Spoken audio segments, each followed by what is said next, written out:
ನಮಸ್ಕಾರ ಎಲ್ಲ ನನ್ನ ಪ್ರೀತಿಯ ಸ್ನೇಹಿತರಿಗೆ. ನೋಡಿ, ಇಲ್ಲಿ BBMP ಕಚೇರಿ ಪಕ್ಕದಲ್ಲೇ ಇದು.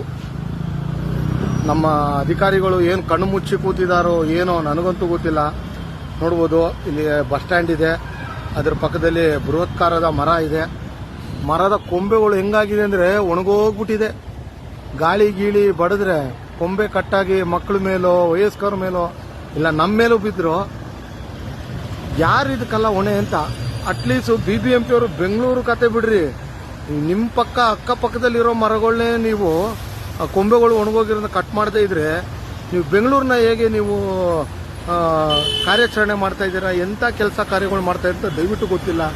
ಜನಸಾಮಾನ್ಯರ ಹೆಚ್ಚ ಪ್ರಶ್ನೆ ಏನಾಗಿದೆ ಅಂದರೆ, ಅಧಿಕಾರಿಗಳು, ಇದಕ್ಕೆ ಸಂಬಂಧಪಟ್ಟ ರಾಜಕಾರಣಿಗಳು, ಮಿನಿಸ್ಟ್ರುಗಳು ಏನು ಮಾಡ್ತಾ ಇದ್ದಾರೆ ನೋಡಿ. ಹೇಗಿದೆ ನೋಡಿ ಮರ ಸರ್, ಒಣಗೋಗಿದೆ.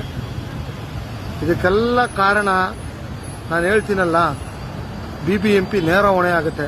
ಪಕ್ಕದಲ್ಲಿರೋದಕ್ಕೆ ಇಂಥ ತೊಂದರೆ ಅಂದರೆ ಇನ್ನು ನಾವೇ ಅರ್ಥ ಮಾಡ್ಕೋಬೇಕು. ಬೆಂಗಳೂರಿನ ಬಂದು ಇವರು ಈ ಥರ ಮರ ಒಣಗಿರೋ ಕೊಂಬೆಗಳನ್ನೆಲ್ಲ ಕಟ್ ಮಾಡ್ತಾರ. ಏನಾದರೂ ಹೆಚ್ಚು ಕಮ್ಮಿ ಆದಾಗ ಬರ್ತಾರೆ, ಪಾಪ ಸತ್ತವ್ರಿಗೆ ಪರಿಹಾರ ಕೊಡ್ತಾರೆ. ಸತ್ತ ಜೀವ ಬರೋದಿಲ್ಲ ಅಂತ ಗೊತ್ತು.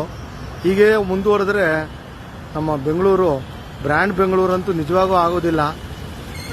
ಏನು ಬೆಂಗಳೂರು ಆಗುತ್ತೆ ಅಂತ ನಮ್ಮ ಶಿವಕುಮಾರ್ ಸಾಹೇಬ್ರನ್ನೇ ಕೇಳಬೇಕು. ಇಂಥ ಒಂದು ಪರಿಸ್ಥಿತಿ ಇದೆ. ಅಧಿಕಾರಿಗಳನ್ನ ಚೆನ್ನಾಗಿ ಬೆಂಡೆತ್ತಿ ಅಂತ ಈ ಸಮಯದಲ್ಲಿ ಹೇಳಕ್ಕೆ ಇಷ್ಟಪಡ್ತಾ ಇದ್ದೀನಿ. ಧನ್ಯವಾದಗಳು.